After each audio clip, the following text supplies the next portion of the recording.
Graça e paz, Deus abençoe a todos. Estamos de volta agora falando sobre parábolas. O livro é Todas as Parábolas da Bíblia, o livro da editora Vida, Herbert Lockyer. Esse autor aqui, ele escreveu, ele escreveu sobre vários temas e sempre usando a Bíblia, a palavra de Deus, como referência. Então, todas as parábolas da Bíblia, todos os milagres da Bíblia e por aí vai.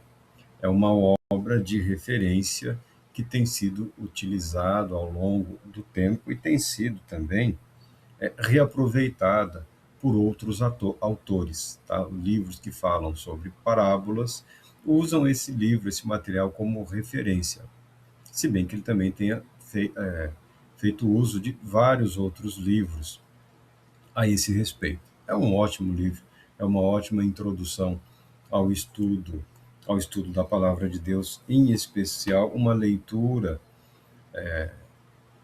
dos textos sagrados, valendo-se do entendimento dos recursos literários utilizados. Então, a linguagem de parábola é um recurso literário amplamente utilizado no mundo antigo.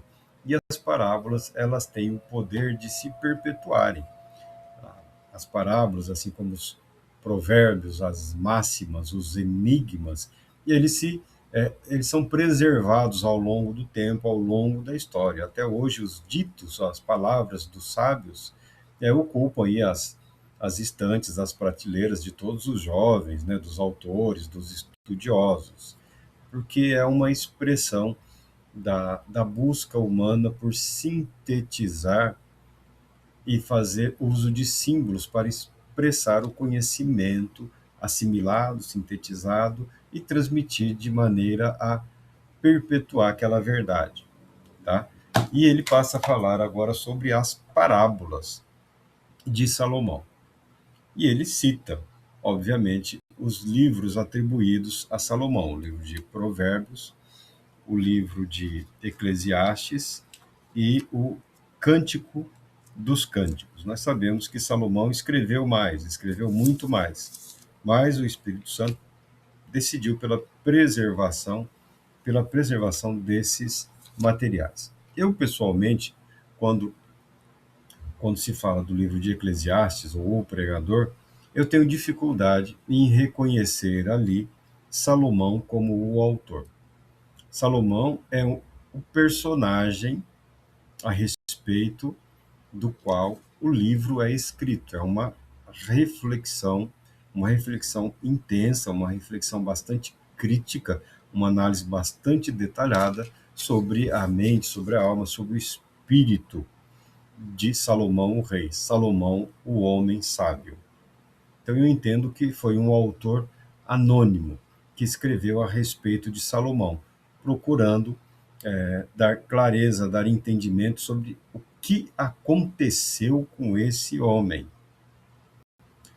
Tão abençoado por Deus, tão amado por Deus, recebeu tanto de Deus, como pôde terminar como terminou. Eu entendo que é uma reflexão. Agora, se seguirmos aí o caminho de muitos, de que o livro de Eclesiastes foi escrito pelo próprio Salomão, nós devemos entender e aceitar que em algum momento da sua vida, em algum momento da sua jornada para o abismo, ele teve tempo e teve a oportunidade para refletir a respeito da maneira como ele estava vivendo, dos pecados que ele estava não só insistindo em cometer e em perpetuar.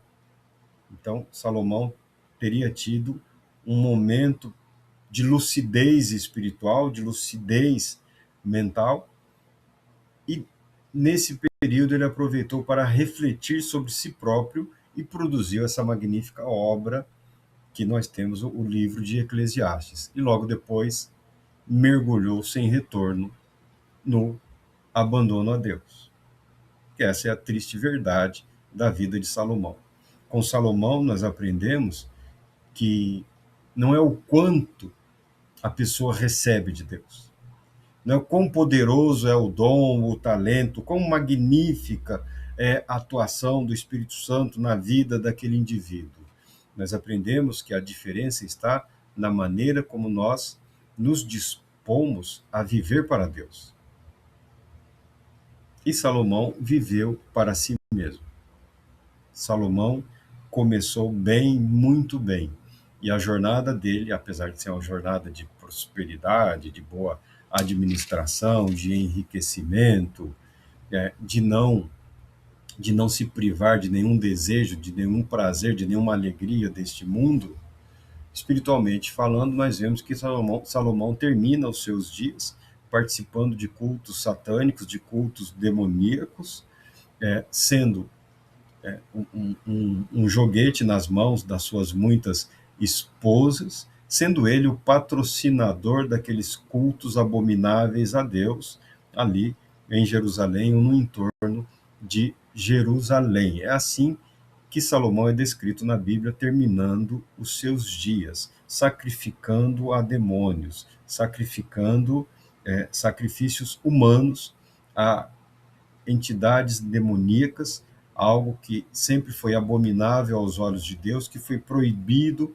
por Deus, mas Salomão, na sua arrogância, na sua vaidade, na sua loucura, não impondo limites às suas ações, acabou sucumbindo ao pecado. Então, se o livro de Eclesiastes é dele, ele teve um momento, um período de intensa lucidez, refletiu, produziu essa obra maravilhosa e depois mergulhou de vez sem retorno no caminho que ele decidiu escolher.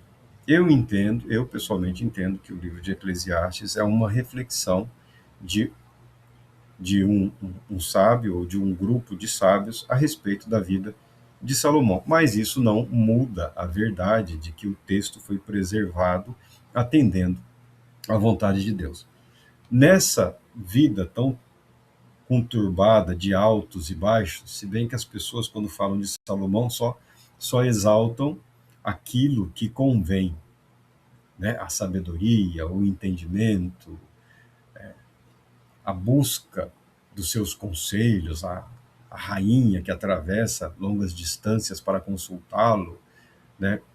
Reis e sábios vindos de todas as nações para aprenderem com o rei Salomão. Então, as pessoas só mostram ali a eficácia e a eficiência dos dons de Deus, as manifestações, a operação do Espírito de Deus, gratuita e livremente concedida por Deus na vida dele.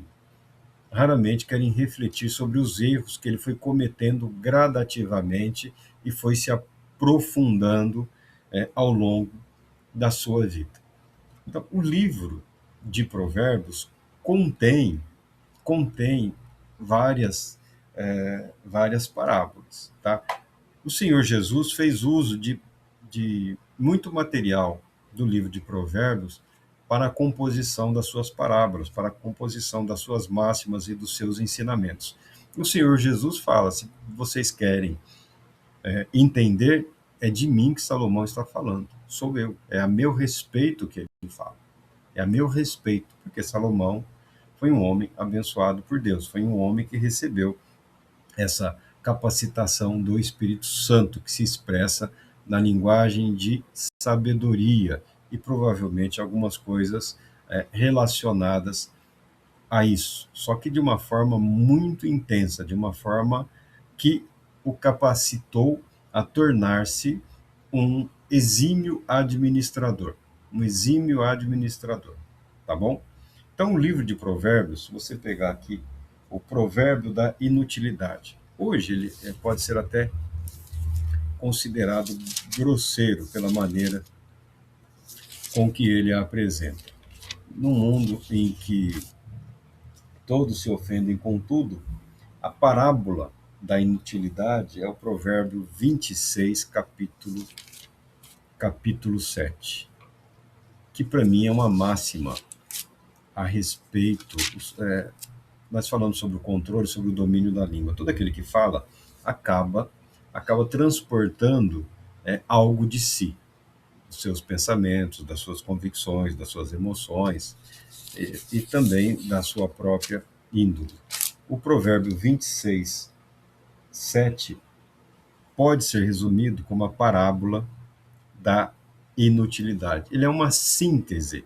A linguagem é uma linguagem de parábola, mas ele tá como recurso literário, ele é como se fosse uma símile. Para falar a verdade, muito embora eu dedique tempo para ler, para estudar, eu não tenho afinidade, tá?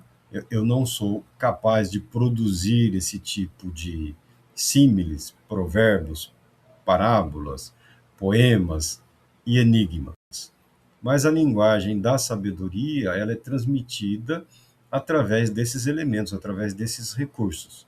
Símiles, parábolas, provérbios, poemas, enigmas e máximas, por assim dizer. Eu acho muito interessante, eu procuro ler, estudar, compreender a intenção, o propósito, e o que eu considero fascinante é o fato de que você pode, como toda a palavra de Deus, estudar continuamente e você nunca se fartará de de tudo aquilo que a palavra se propõe a transmitir para você. Ou seja, você sempre estará aprendendo. Sempre haverá algo, uma perspectiva, uma visão, uma mensagem. Não é questão de ser oculto ou não. Não tem, não tem oculto. É uma questão de trabalho, é uma questão de dedicação. Conforme você se dedica, você vai desenvolvendo a habilidade para a compreensão. Essa parábola hoje pode ser tida aí como até ofensiva, mas ela tem milhares de anos. Como pendem inúteis as pernas do coxo, assim é a palavra de sabedoria na boca do insensato. Está falando aqui da pessoa que tem pernas, mas elas não são aptas, não são capazes de fazê-lo caminhar, né? O paralítico, ou o coxo aqui, como diz, ou o paraplégico, ou a pessoa que tem uma paralisia parcial ou total na sua dificuldade. Muito embora tenha as pernas, elas não cumprem a sua finalidade, o seu propósito. E o próprio Salomão fala: assim é a palavra de sabedoria na boca do insensato. Não existe no mundo um homem tão insensato quanto o foi Salomão. E é admirável que ainda hoje algumas pessoas busquem as chaves de sabedoria, isso, aquilo, porque Salomão propôs, é o que fica patente aqui, é o que fica, o texto nos traz a ideia de que Salomão propôs trilhar um caminho próprio para alcançar os céus. Salomão, na sua juventude, Salomão, quando estabelecido rei no lugar de Davi, seu pai, ele ainda é jovem. Ele certamente passou um período ao lado do pai, preparado, sendo preparado para o governo, sendo estabelecido como rei. Mas o fato é que ainda jovem, ele se vê sem o pai, se vê numa corte ali, num ambiente hostil, cheio de pretensões, de rivalidades, e ele clama a Deus, ele pede a Deus sabedoria. E ele, nas suas orações, ele agiu de coração aberto, ele foi totalmente sincero, ele abriu a sua alma, ele pediu a Deus sabedoria para governar sábia e justamente o povo de Deus. Em resumo, ele pediu a Deus para ser útil, sabedoria para governar, sabedoria para administrar, sabedoria para abençoar. Os dons espirituais, como nós sabemos, eles são eficientes no que diz respeito à edificação da igreja. O dom espiritual, ele não tem o propósito de autoedificação, ele tem o propósito de ser um agente de transmissão da graça de Deus em favor e em benefício do outro. O dom que pode ser útil para o próprio indivíduo na sua jornada, na sua vida de oração, é o dom de línguas, a variedade de línguas, ou o dom de línguas, ou línguas estranhas, fale como quiser, mas o dom está aí. Ele existe, ele é verdadeiro, ele é real, ele é atual. E quando acompanhado da interpretação, ele, ele ganha a equivalência à palavra de sabedoria ou à palavra do conhecimento. Palavra de sabedoria e palavra de conhecimento são elementos distintos e sendo todos tratados como dons de revelação, que alguns falam dons de revelação. É trazer à tona um conhecimento, uma verdade, uma realidade da vida do indivíduo ou de algo que esteja acontecendo especificamente na vida daquela pessoa, do outro, para conscientizá-lo do plano e do propósito de Deus para com ele. Não é um dom invasivo. Os dons espirituais, eles não são necessariamente invasivos, tá? Eles não têm necessariamente o objetivo, o propósito de dar publicidade ao pecado, ao erro. Mas, às vezes podem acontecer. E Salomão é um desses homens que tem um dom magnífico, e ele se entrega aqui, né? E ele se expõe. É uma máxima sobre a própria vida de Salomão. Como pendem inúteis as pernas do coxo, assim a palavra de sabedoria na boca do insensato. Ele pode ser um exímio administrador, ele pode ter realizado inúmeras e grandes conquistas, mas a maneira como ele trilhou esse caminho revelou-se o mais tolo entre os sábios, a loucura da qual Salomão foi acometido, ele que começa recebendo de Deus a revelação, Deus se revela, Deus se mostra, Deus abençoa, Deus confirma, Deus reafirma, sou eu, o teu Deus, o Deus do teu pai Davi, eu quero você como rei, como pastor do meu povo. É Deus, uma revelação de Deus para ele. E nós não duvidamos absolutamente disso. Mas, com aquilo que ele recebeu de Deus, o que nós temos a impressão é que ele procurou trilhar um caminho do homem em relação a Deus. O homem alcançando os céus. Uma maneira de conquistar esse caminho. E a Bíblia declara que Jesus é o caminho, a verdade e a vida. Jesus, quando você estuda a história da revelação de Deus, ele é o agente da revelação e ele é aquele que revela ao Pai. E Salomão, e não só Salomão, alguns outros querem trilhar um caminho paralelo, porque o caminho proposto por Deus é o caminho da obediência a Deus, o caminho da submissão à palavra de Deus. Não é o caminho da retórica sobre a palavra de Deus ou da composição de salmos, poemas, cânticos, louvores, provérbios, enigmas ou charadas. Não. É o caminho da obediência, é o caminho da santidade, é o caminho da santificação, ou seja, separação, ser uso, ser instrumento exclusivo para o louvor da glória de Deus, ser útil à atuação do Espírito de Deus, conforme o Senhor Deus assim o desejar. E Salomão parece, temos a impressão de que ele procurou estabelecer um caminho só dele, aquela assim, eu me viro com Deus, eu me entendo. Eu já ouvi algumas pessoas falando isso. Espero que tenha sido no momento de insanidade, no momento de arrogância discreta, né? Mas eu já ouvi aquelas pessoas que falam, não, com Deus eu me acerto. Amém, se acerte você com Deus. Nós preferimos nos debruçar aí, clamar a Deus pela sua graça, pela sua misericórdia, pela sua infinita e gloriosa disposição em perdoar e em transformar aqueles que se arrependem e aqueles que se voltam para ele.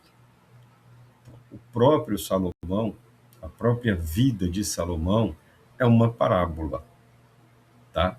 É um instrumento de aprendizado. Nós aprendemos com Salomão, principalmente o que não fazer, principalmente como não desrespeitar a palavra de Deus, ainda que seja possível obter resultados aparentemente positivos ou ganhos em termos mundanos, porque esse é o Salomão, ele é o cara, né? Cheio de mulheres, cheio de amigos, famoso, cheio do ouro, né? A cidade, os palácios todos adornados, construiu um templo para Deus, mas construiu basicamente um templo para si mesmo. O palácio de Salomão, o conjunto de palácios de Salomão, rivalizavam com o templo construído para Deus. 7 anos o povo ali aguentou firme, trabalhou para preparar, para construir, para edificar o templo, conforme Davi havia planejado. E depois disso foram 14 anos Salomão esfolando o povo para construir os palácios para Salomão, tá? Dedicou o dobro do tempo para si, o dobro do tempo que foi dedicado para a obra de Deus, ele dedicou para si mesmo. Qual o resultado? O resultado nós vemos na história. E está aqui uma síntese, ou uma símile, da vida de Salomão e de tudo que o dom de Deus é capaz de fazer e o que o dom de Deus não se propõe a realizar. O dom de Deus não justifica os erros do homem. Os dons de Deus não servem para justificar o pecado. O dom não é sinal de aprovação. Dom é uma capacitação para o serviço a Deus. Quando essa capacitação para o serviço a Deus é transformada num serviço a si próprio, ela leva à condenação, como foi na vida de Salomão. Quem quiser salvar Salomão, que tente salvar. Quem quiser contar uma história para bebês aí, de que tudo terminou bem, que anjos o visitaram, aquele que se arrependeu, que ele chorou, eu não estou nem um pouco preocupado com isso, que não me alegra saber de ninguém no fogo eterno.